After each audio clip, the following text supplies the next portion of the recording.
On your right, it's lands versus Grixis Control here from New Jersey.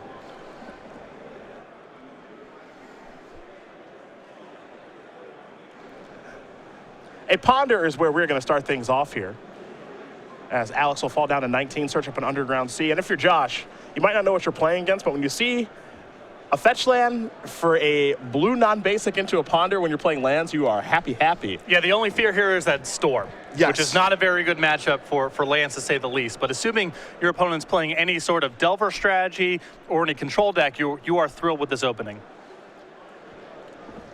Ravitz, of course, a long-time New Jersey Magic player. Very good Pro Tour and Grand Prix results to his name. His first PTQ, I believe he said, was Mirage Block Sealed.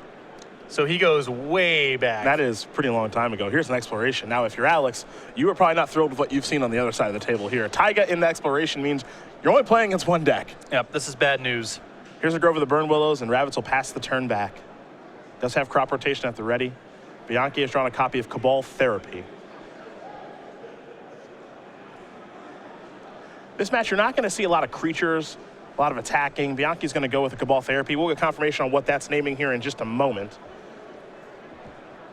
Players going to be playing mostly in their hand. And then Ravitz, of course, just wants to set up a lot of land destruction and then work its way towards that 2020. The problem here is that there's not really great cards for Bianchi to name. You don't want to put Loam in the graveyard at this stage. You don't want Ravitz to just dredge. And everything else kind of recurs or has low impact. So it looks like Punishing Fire was the name, but not a big concern here for Ravitz. Yeah, Ravitz probably doesn't even mind very much. Has Grove of the Burn Willows to just be able to return it right away, so not the end of the world. Crop rotation was another option there for Bianchi. He'll sacrifice a Polluted Delta, go a little bit lower here. Another Underground Sea here for Alex. And if your opponent named Punishing Fire with a Cabal Therapy, they're probably not playing Storm. So yeah. Ravitz has got to be happy with his position in this game. Even though it looked like he mulliganed and he doesn't have a whole lot going on. Here's another Cabal Therapy. We'll see if Josh wants to cast this copy of Crop Rotation. It's certainly not free. He could be playing against a card like Daze or Force of Will, stuff like that.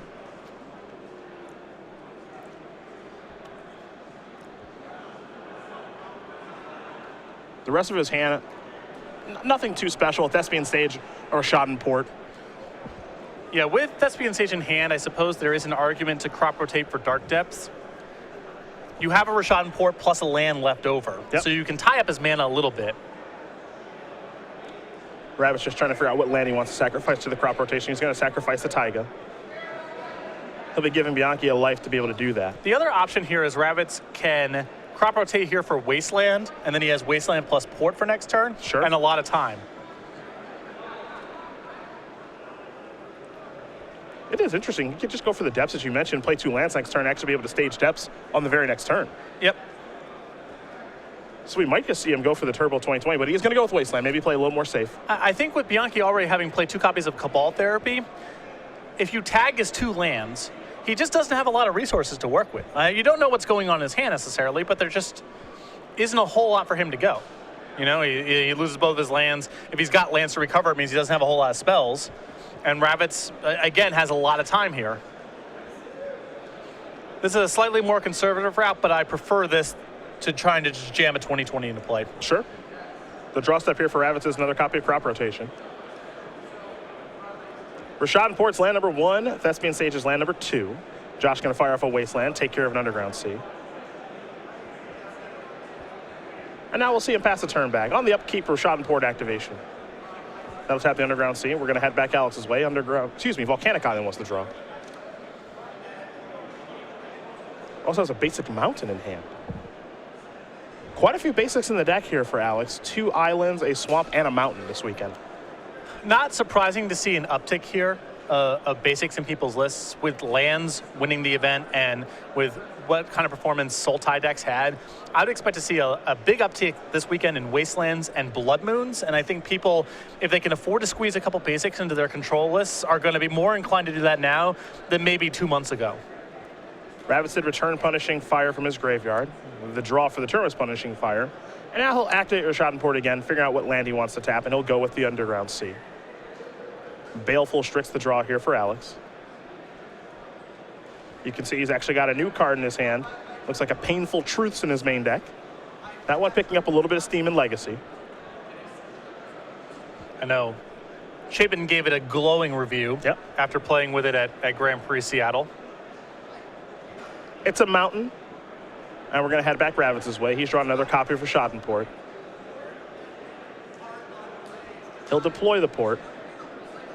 Simply pass the turn back. We're going to have a double port activation here by Josh. He'll start with Underground Sea, and he'll just wait. Thought we might get 2 activations there. Just going to continue to cut Bianchi off of black mana. There's nothing really threatening that Bianchi can do with the mana that he has in play. I guess the only risk that Ravitz is really taking there is if Bianchi goes 3rd mana, which is also blue, True Name Nemesis. Sure. That's a bit of a risk right now. But I think Ravitz also wants to have the option of just using the Punishing Fire to take care of something like Baleful Strix or Young Pyromancer should Bianchi put it on the table. Scalding Tarn the draw here for Alex. He'll play that Tarn. He'll sacrifice it, fall a little bit lower. I'm gonna find an Underground Sea. So access to black mana this turn. Could see Painful Truths be cast. Bianchi doesn't get a whole lot out of playing any creature in his hand. He knows it's just going to die. Yep. So drawing 3 here seems fine. At the cost of 3 life, but he's got plenty of life to work with, especially in this matchup. And the incorporation of Painful Truths into a variety of Legacy decks sort of indicates just how busted Treasure Cruise was. People are paying 3 mana and 3 life and making a pretty big deck building cost to be able to draw 3. Before, people were just doing it for a blue. Ravitz thinking about casting a Punishing Fire here. Yeah, I think it's probably better that the old Treasure Cruise and Dig Through Time are probably not with us anymore. I'm not trying to make that sort of judgment necessarily. I'm just saying, if Painful Truths is in people's decks, Treasure Cruise was busted. Yeah. Gamble the draw here for Josh. That's a pretty big pickup here for Ravitz because we're kind of hitting a point now where Bianchi can break out of the 2 Rishadan ports, and if the game is stable and Bianchi can get Jace the Mind Sculptor on the table, suddenly Bianchi pulls ahead. Ravitz getting Loam here while nothing much is going on, then he can start really getting some velocity here, getting more lands into play, start becoming very disruptive on Bianchi's lands, and then it doesn't really matter all that much what Bianchi draws. Loam is what Josh did search for. Keep in mind as you take a look at Josh's mana base, 2 ports and a Thespian Sage out there, so a lot of colorless land. Yep. He does have the option of using Thespian Sage to copy his own Grove if he's looking for more green mana, but that's a very slow way to do it. And right now, Ravitz is prioritizing using Rishadan Port on Bianchi's lands. There goes crop rotation. It's funny, too. Sometimes you'll see games when lands does play where it's just a little slow out of the gate here. Like, this isn't Ravitz's fastest start. It can be very explosive, but also he's just drawn a lot of spells this game. Yeah. Has not actually drawn a lot of lands. And Yeah. that's not too uncommon in the hands that don't draw Loam. Often you're kind of all set up and no real way to go unless you happen to draw Thespian Sage and Dark Depths together. Here's Josh's hand. Crop rotation, Punishing Fire, and that Life and Loam that he did gamble for. Bianchi will see those thanks to the Gataxian Probe. I think Bianchi really on the hunt for land number 4 there to be able to play Jace the Mind Sculptor. Looks like he missed. Yeah, Jace would be a way for him to turn the tide on the game. Looks like he might be going to Young Pyromancer now. Also has the option of Baleful Strix. He's going to go to the Pyromancer. Now here's a Brainstorm. That'll trigger the Pyromancer. A 1/1 Red Elemental will be coming. And now 3 cards here from Brainstorm. 2, of course, will be going back. Scalding Tarn among them, as well as Snapcaster Mage.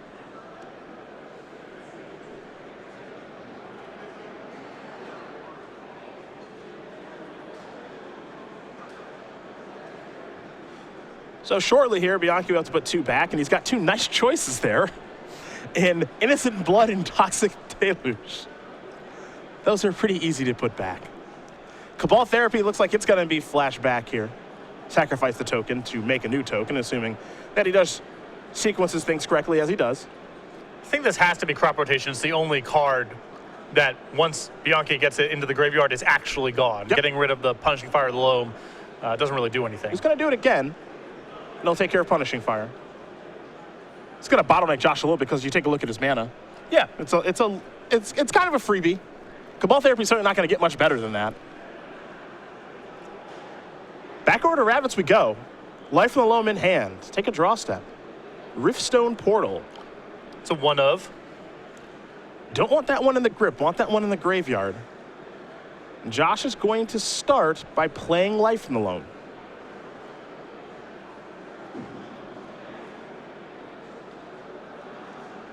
He'll get to return a Taiga and a Wasteland. So 3 lands in hand here. He'll play Wasteland. Now he'll play Taiga. And he's going to go wasting. Take care of Underground Sea. Clearly looking to cut the black mana. Yep.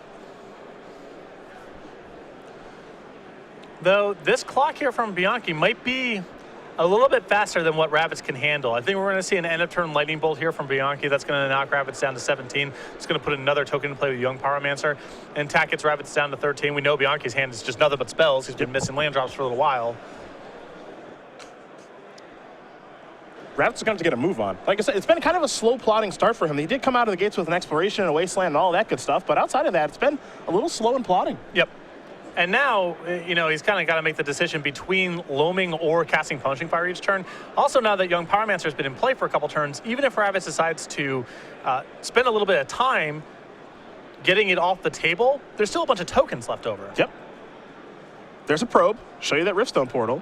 Bianchi down to 12. Now, his life total can matter a little bit here in regards to Punishing Fire, maybe firing away, stuff like that. But right now, I think if Josh were to go the Punishing Fire route, he'd have to shoot down those tokens. Yes. I mean, Ravitz is firmly on the defensive right now, so I think Bianchi can be pretty aggressive using his life total here.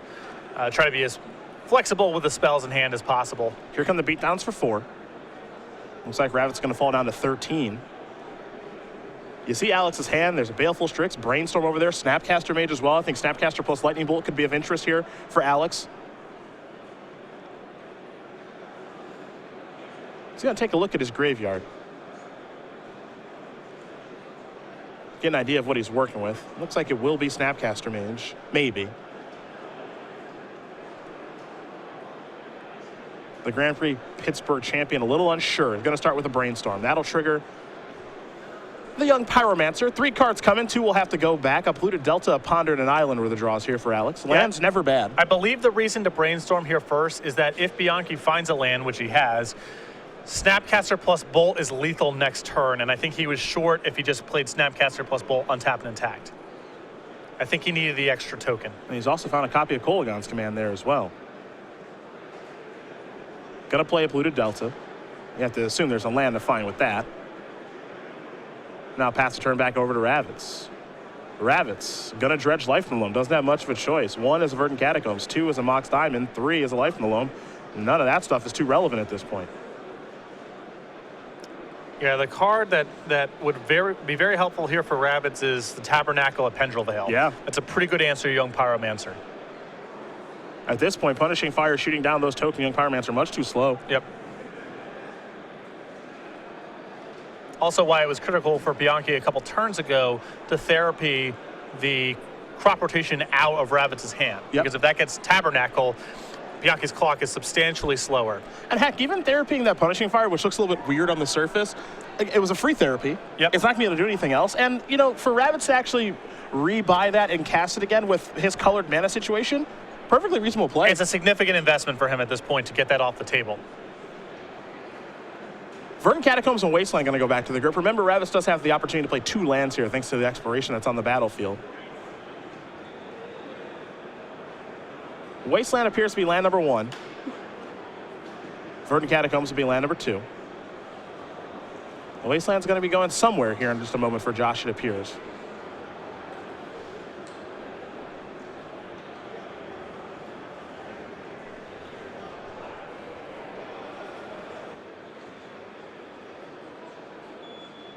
Going to sacrifice a Verdant Catacombs here, will Josh.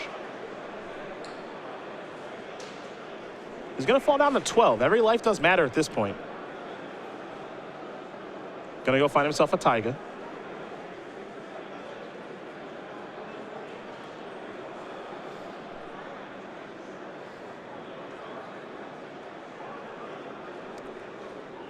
Now I believe Snapcaster plus Bolt is lethal on the table. Yep.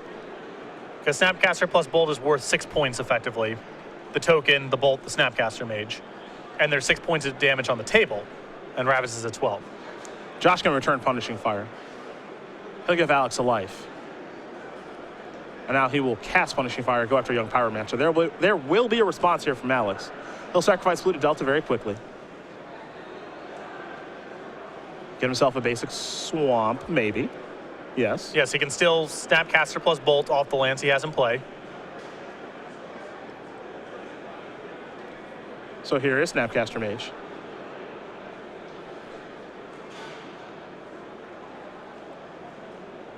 Well, Lightning Bolt is the weapon of choice. That's going to go upstairs. Ravitz is going to fall down to 9. Elemental will join the party, and then Punishing Fire likely to resolve to take care of Young Pyromancer.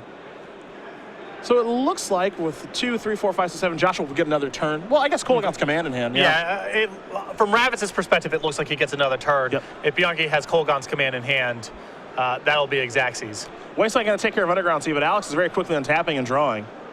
And he picked up a copy of Lightning Bolt as well, so here come the creatures. Ravitz is going to fall down to 2. And a Lightning Bolt will take care of it. So, Alex Bianchi is going to win game number 1 here over Josh Ravitz. Scripts his control up a game over the lands in what is typically a very good matchup here for lands, but that's why they give you 3 games. Painful Truths was really important there for Bianchi. It was looking like he was not going to have enough resources to work with to be able to play Young Pyromancer and do a bunch of stuff all in one turn to play over the top of the Punishing Fire. But drawing 3 cards was very valuable there, while neither player was really up to very much. Gave Bianchi the resources to work through Ravitz's Land Denial and Punishing Fire. To the sideboards we are going to go, and we will start with Josh Ravitz. You have his lands deck list in front of you. But we see here on the screen, we got a Karakas, a Molten Vortex, a Chalice of the Void, 2 Chokes of Bojuka Bog, 4 Crossing Grips, 4 Sphere of Resistance, and a Thorn of Amethyst. Not surprising to see a lot of combo hate here, but also not surprising to see not a lot of hate for Gris's control, because the match was pretty good. It is very good, but there are a couple cards here that Ravitz can bring in. I think the Molten Vortex is spectacular in this matchup. Very hard for Bianchi to play through that when he's all on Planeswalkers and Fragile Creatures. The 2 copies of Choke. I still think it's worth bringing in, even though you've seen a lot of basic lands out of Bianchi's list. It's hard for him to function without blue mana. I think the 1 Bojuka Bog maybe is good enough to bring in here. Bianchi does use a little bit of his graveyard. It's not good enough to crop rotate for in most spots, but it still might just be fine to bring in as a 1-of. And the 1 copy of Chalice could be fine here too. For Bianchi's side, a lot of 2s and 1s here for Alex. 2 Pyroblast, a Hydroblast, a Flusterstorm, another copy of Cabal Therapy, a Vendilion Click, a Surgical Extraction, 2 Nile Spellbombs, and is a Staticaster. The big one there, 2 Blood Moons, a Sulfur Elemental, a Dak Faden, and a Notion Thief. Yeah, two Blood Moons they're just awesome here, and this is one of the primary matchups to have Blood Moon in your sideboard for. The 1 copy of Surgical Extraction and the 1 copy of Vendilion Click are also reasonable ways to try to fight Loam. There are no guarantees of working. Ravitz can finagle it the way that he dredges and so forth to try to play around those 2 cards, but they're still very good. The 2 copies of Nile Spellbomb, also a fine response to Life from Loam. Well, those are the options there for both players. Josh Ravitz will be on the play as they're getting ready to shuffle up for game number 2. But Patrick, I don't know about you, but yesterday, Black Friday, yeah, I got out there and I just beat up some kids and got what I needed. Now, you don't have to beat up anyone here at StarCityGames.com. Huge savings, 4 days only. Sale ends Monday at 11:59 a.m. Eastern. Get some goodies on sale. It's a Black Friday sale without the ethical concerns of going to a physical store during Black Friday. You just go to the website, StarCityGames.com. A lot of sales going on, sealed product, graded cards, a lot of alpha, beta, unlimited stuff I saw up there the other day. Some of the plate stuff, so stuff for Legacy, Vintage, or Commander deck, what have you. StarCityGames.com, only 4 days. Go to the website, check it out. Fortunately, you don't have to kick any kids over to get a vegetable steamer, which is nice. I think that's a real benefit to the internet. So there you go. Black Friday, what a wonderful tradition. Am I right? Yeah. Everything that's right about the world in Black Friday. Yep. Consumerism multiplied by violence. Yeah. It's all summed up on one day. 2 American traditions. Beating people up for electronics you don't need. Well, it's wonderful. It's truly wonderful. Look, I really need that Surface Pro. I mean, and there's also something to be said for, you know, a culture that causes people to equate their self-worth with the possessions that they own. There's a lot of blame to go around. There's true. That's just it's very not true. as simple as look at these people being chaotic in a store. Plus, maybe the only opportunity for many of these people to actually afford some of these items, and it turns them into monsters. So I think also some people just maybe like to give the beatdowns. yeah, it's also the one day of the year where if you shove someone in a Best Buy, that's fine. Yeah. No, they're not going to kick you out. There's no punishment. It's like The Purge. Right. It's like the movie The Purge. For 24 hours, you can do whatever you want. Have you ever been in a Best Buy and just wanted to shove someone? I have. Yeah. That's the one day of the year you can do that. So it's a lot of traditions. There's a lot of different cultural influences. But if you have ethical concerns about physical shopping on Black Friday, don't have to worry about that during the Star City Game sale. People will be pulling the orders on Monday or whatever. Yeah. You don't have to worry about it. They got to spend Thanksgiving with their family. It's all good. Mott's Diamond, Grove of the Burn Willows. Here's a life loan. Get back that Dark Depths, Will Josh. This is a little bit better of a start here for Ravitz. Yes. Now, one thing to obviously be concerned about is surgical extraction after sideboard. That's a real problem against this deck. And it looks like Alex does have a copy of it in his hand, so if he wants to snipe those loams, he certainly can. I mean, he has extraction plus Nile spell bomb, so he's got it covered up and down. The thing is, one of the nice things about lands now is that you can work towards different things because of crop rotation. Yes. So you're not all in on loam like the early versions in the mid-2000s were. You can work your way with crop rotation, Thespian Stage, and Dark Depths. And you see Ravitz's hand here with a Tranquil Thicket, a Dark Depths, an Exploration, and a crop rotation. Yes, this surgical extraction is annoying because his loams are gone, but he can still operate. Exactly. If this was lands from, let's say, 5 years ago, this would almost be game over. Very, very little chance of Ravitz being able to play through this. But you see with crop rotation in hand and Dark Depths already in hand, there's a path here to just make a Merit Lage, and hopefully Bianchi can't answer it. And it's not a particularly easy card for Grixis to answer. No, it's not. That said, this is still very bad news for Ravitz. It was looking like he had a very explosive opening here. That's been ripped apart, and now he's got to try sort of the backup plan here to be able to win the game. And for what it's worth, depending on how Josh draws and how he's sideboarded, the Punishing Fireblade, even though we didn't really get to see it in action in the last game, that's a way to beat these Grixis control decks too. Yeah, if the game goes on long enough. Unfortunately, usually the game going on long enough is predicated on having loam to generate enough resources to do your thing. So that's going to be a tough road as well. I think the most likely scenario is Ravitz is just able to sneak Merit Lage on the table. Bianchi doesn't have an answer, and we go to game 3. Now Spellbomb, the follow-up here for Bianchi. We head back Ravitz's way, picked up a copy of Thespian Stage. Okay. So now he doesn't even have to cast a spell. I suppose we could see maybe try to bait him with the spell, but here is Exploration. That's a Dark Depths. Here's a Stage. Of course, Dark Depths will join us with 10 counters.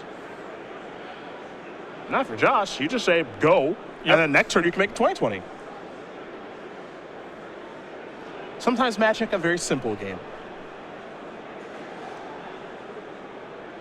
No crop rotation necessary. And truth be told, all kidding aside, this is what's made lands into a really powerful deck. You know, its strategy of mana denial is very good against certain decks, but sometimes it has some real issues in closing the game. It'd have to close with things like Barbarian Ring, Nantuko Monastery, and other nonsense, but now you have the ability to close very quickly or just deal a game with no loams. I played a match against lands in 2010 or 2011 where I just put Meddling Mage on loam, and that was pretty much the game. They just couldn't play through. And there's a lot of variations of Meddling Mage on loam that exist throughout Legacy. Now you're not shut off by that. Yep. You do have a route to win these games where people are attacking your loam, shutting out your graveyard, whatever else may be. Ravitz will cycle a Tranquil Thicket, picks up a copy of Grove of the Burn Willows, another copy of Crop Rotation here for Josh. He'll play another Grove, and he'll just pass the turn back, threatening to make it 20-20. Now Spell Bomb here for Alex. He'll sacrifice that, pay the black to be able to draw a card. Picks up a copy of Young Pyromancer. Time for him to untap and draw. Force of Will to draw. And again, what kind of makes this land deck so powerful, it's able to actually do a nice job of sidestepping a card like Force of Will as well. Yes. Loam comes back turn after turn. You can win the game through your lands. Those obviously can't be countered. Stage is going to copy Dark Depths, which means a 20-20 is on the way. And Ravitz is left over to 2 copies of Crop Rotation, so even if this fails, he can sort of brute force it. He can just go for this turn after turn. Now, he does lose his Stage and he does lose his Depths. He does lose both of those lands when you do this. So we'll have to make sure that Stage is removed from the battlefield. But here's an attack for 20, and that's going to do it very simply, as Josh Ravitz is going to win game number 2 here against Alex Bianchi. Lands, Grixis control, getting ready here for game number 3. Sometimes with lands, it can just be that simple. And Bianchi's hand was about as well set up as you can really ask for in the matchup. You have a turn 1 surgical extraction, you have a Nihil Spellbomb. Ravitz doesn't have Loam available for the rest of the game, and you have an answer to Punishing Fire if the game should go down that route, but no answer to a 2020. You know, what's interesting about that particular game is, you know, you take a look at those opening hands. Both players are going to keep those opening hands every single time. It's not even close. Ravitz has got Loam on turn 1 with Mox Diamond. Going to get back Dark Depths, get his engine online. He's also got a Tranquil Thicket to protect against Surgical or Nihil Spellbomb. For Alex, he has Surgical on turn 1 for Loam. He's got Nihil Spellbomb to kind of check the graveyard. And it looks like he had a Young Pyromancer, some things going on there. Both players are going to keep, and then Ravitz just says, well, I'll just draw a Thespian Sage. We'll take care of this game pretty simply. And as you mentioned, that's such a powerful dimension that Lands has now that a couple years ago it did not. And I think it's been a big reason for an uptick in its popularity and its success in tournaments over the last couple of years is you're no longer Loam or bust. You do not have to play the deck that way anymore. You saw that Ravitz lost his Loam on the first turn and won on turn number 3. Well, as these players shuffle up for game number 3, we're talking Fall Creature Collection now here with Star City Games. We got playmats, we got sleeves, and we have bundles of some of your game night favorites. Yeah, the Hippo, the Otter, the Reindeer, the pin which we have on our lapels this weekend, and Penguillian Click, all available, again, playmat, sleeves, and player bundles over at StarCityGames.com/creature collection, or you can head over to our dealer booth at any of the Opens we're at or any Grand Prix we're at. Now, you're clearly firing all cylinders here this morning because typically for Penguillian Click, you have to take a pause and think. That was, whew, All right. that was a thing of beauty. Landed in JFK yesterday, took New Jersey public transportation down to my parents' house, had pizza last night, came here, woke up this morning, cup of coffee, Kaiser roll, went to the only game in town last night. This is my yellow sun. I mean, I am firing on all cylinders right now. Kaiser roll, that's the big one. The Kaiser roll brought it all together. The coffee, that's normal, but when he's back at home, okay, well, where's the pizza from? Did we go to like a local favorite pizza joint? No, they're all good. Okay. They're none in particular. Okay.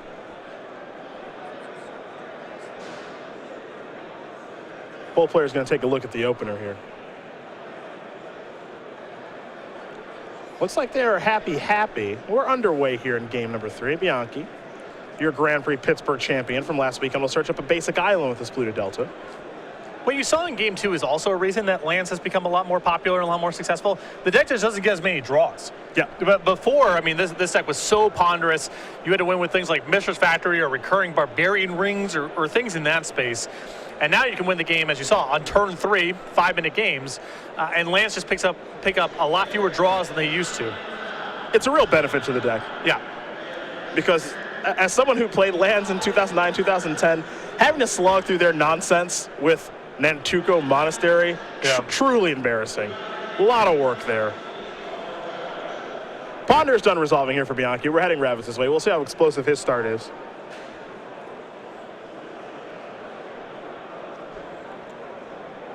Looks like he has at least 1 copy of Exploration, potentially 2. He's going to start by playing a Misty Rainforest. He'll sacrifice that. We'll see what land Josh wants to search up. Yeah, 4 copies of Exploration, 1 copy of Mana Bonds as the accelerators on turn 1. Only 1 copy of Mana Bonds because the card isn't that powerful unless you already have Loam. Exploration works even if you're lacking Loam. Yeah, that was actually one of the big changes with the deck before, and this was many years ago. This was a 4 Mana Bond, 4 Exploration deck. Yeah.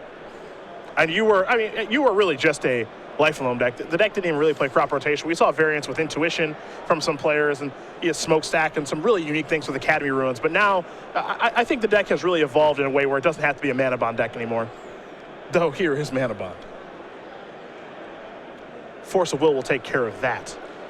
And you see the leftovers in Ravitz's hand here, just lands and Exploration. So he's pretty happy with this Force of Will. Was not counting on this Mana Bonds getting onto the table for his hand to be functional. Looks like a Brainstorm here on the upkeep for Alex.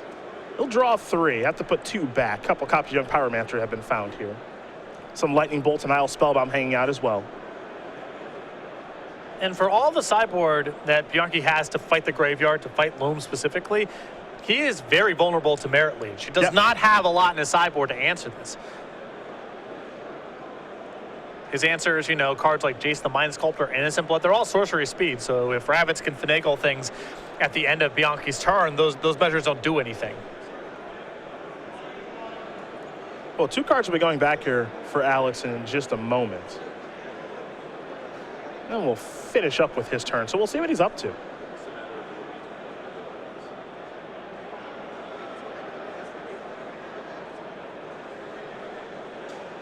It looks like that wasn't his main phase, by the way.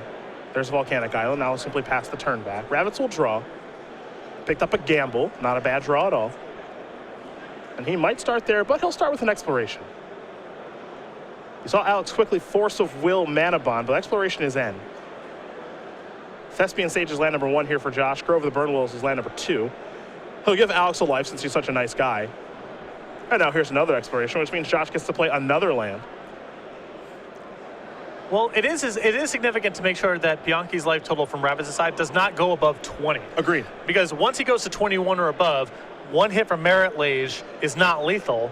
And then Bianchi can answer the token at sorcery speed. Things like Innocent Blood, Jace, they all work. So the 1 point doesn't matter because Bianchi's now at 19, but Ravitz will be loath to put him above 20, assuming that Merit Lage is the plan. Blood Moon the draw here for Alex. What a huge draw that is.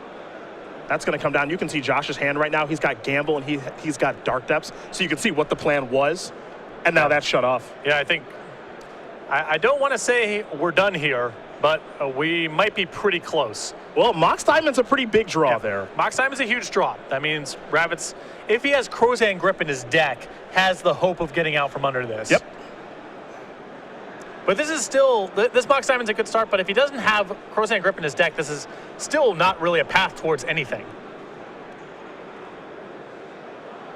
And you can see exactly what Josh was setting up. Had such a great setup that they didn't have to cast Loam this game or anything. Just make another 20-20, just like we saw in game number 2. Now he's going to have to get a little bit creative. He'll start with a gamble. Curious to see what he wants to gamble for. He'll go with Life from the Loam, okay.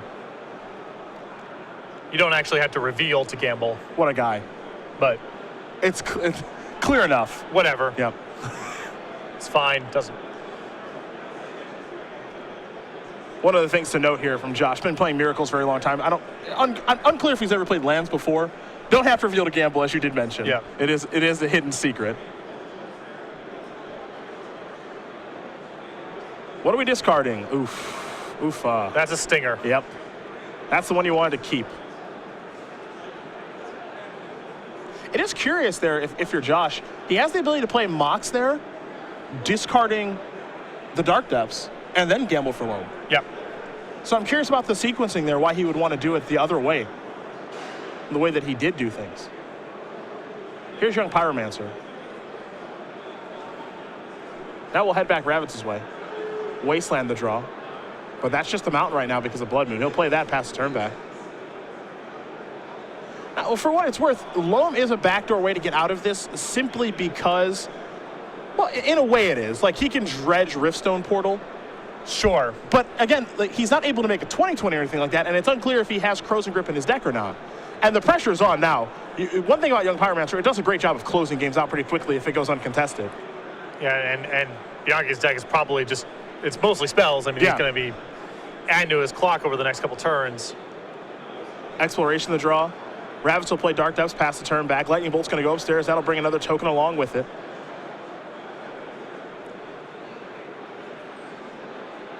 Here comes Bianchi again for 4. There's another copy of Young Pyromancer, and Ravitz looks to be facing lethal next turn. Yep, that adds 2. Yeah, he'll draw a Life from the Home. That's going to do it. Alex Bianchi is going to win this match over Josh Ravitz 2-1. Grixis control with a bit of an upset here, taking down lands, but that shows you some of the power of the sideboard cards in Legacy.